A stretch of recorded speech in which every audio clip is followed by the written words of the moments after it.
पुराने ज़माने में कुछ जानवरों ने एक जलसा किया और तय किया कि वो दूसरे जानवरों से अलग होकर अपनी सरकार बनाएंगे। इस जलसे में गधा, शेर, हाथी और खरगोश पेश पेश थे। इन्होंने अपनी एक छोटी सी फौज बना ली। इस फौज का कमांडर एक गधे को बनाया गया। वो बहुत अक्लमंद समझा जाता था, इसलिए हाथी या गैंडे की बजाय इसे सरदारी दी गई। इस गधे की एक खास बात ये थी कि इसके सर पर कान से ऊपर नोकीले सींग लगे हुए थे। जंगल के तमाम जानवर गधे के नोकीले सींगों से डरते थे। गधा शेर के बहुत सारे काम करता था। इसके शिकार किए हुए जानवरों का भारी बोझ उठाकर इसके घर पहुंचाया करता था। शेर इससे बहुत खुश रहता था, जिसकी वजह से सारे जानवरों पर इसका रौब था। लेकिन इन जानवरों में ज़राफ़ा ऐसा था जो गधे को खातिर में नहीं लाता था। इसे अपनी तवीलुल कामती पर बहुत घमंड था। जब गधे को जंगल की फौज का कमांडर बनाया गया तो ज़राफ़ा को बहुत सदमा हुआ।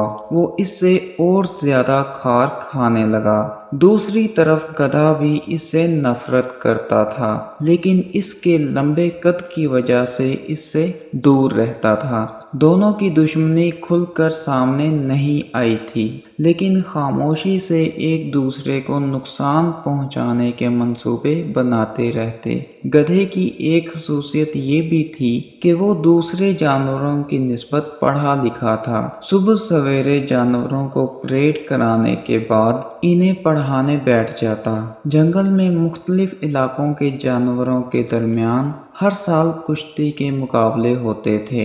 इस मर्तबा शेर से इजाज़त लेकर गधे ने भी अपनी टीम मैदान में उतार दी। 3 टीमों के दरमियान मुकाबला हुआ।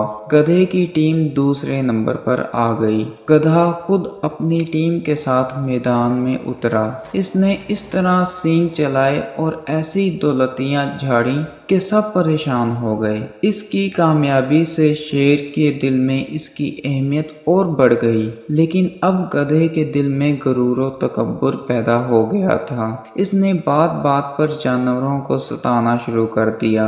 जानवर काफी अरसे तक बर्दाश्त करते रहे। आखिर इनकी तरफ से ज़राफ़ा शिकायत लेकर बादशाह के पास पहुंचा। शेर ने गधे को समझाने की काफी कोशिश की, लेकिन वो गरूर के नशे में ऐसा चूर था कि उसने बादशाह की बात भी नहीं मानी। वो इसी तरह सींग मारता रहा और जानवरों को जख्मी करता रहा। बादशाह के पास ज़राफ़ा के जरिए बराबर शिकायतें पहुंचती रहीं। एक दिन जंगल के सारे जानवर इकट्ठा होकर शेर के पास खुद गए और उससे कहा कि अगर गधे को लगाम ना दी गई तो वो सब ये इलाका छोड़कर किसी और इलाके में अपना ठिकाना बना लेंगे। अब तो शेर को बहुत गुस्सा आया और उसने गधे की गिरफ्तारी का हुक्म जारी कर दिया। गधे को गिरफ्तार करके शेर के सामने पेश किया गया। उसने हुक्म दिया कि गधे के सींग जड़ से काट दिए जाएं। फिर क्या था, ज़राफ़े को अपनी दुश्मनी निकालने का मौका मिल गया।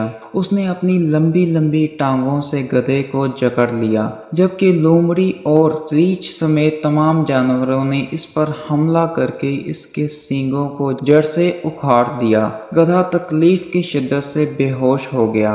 जब उसे होश आया तो उसके सर से सींग गायब हो गए थे, जिस पर गुरूर करते हुए इसने तमाम जानवरों की जिंदगी अजीरन बना दी थी। इस दिन से लेकर आज तक गधे के सर पर सींग नहीं उगे।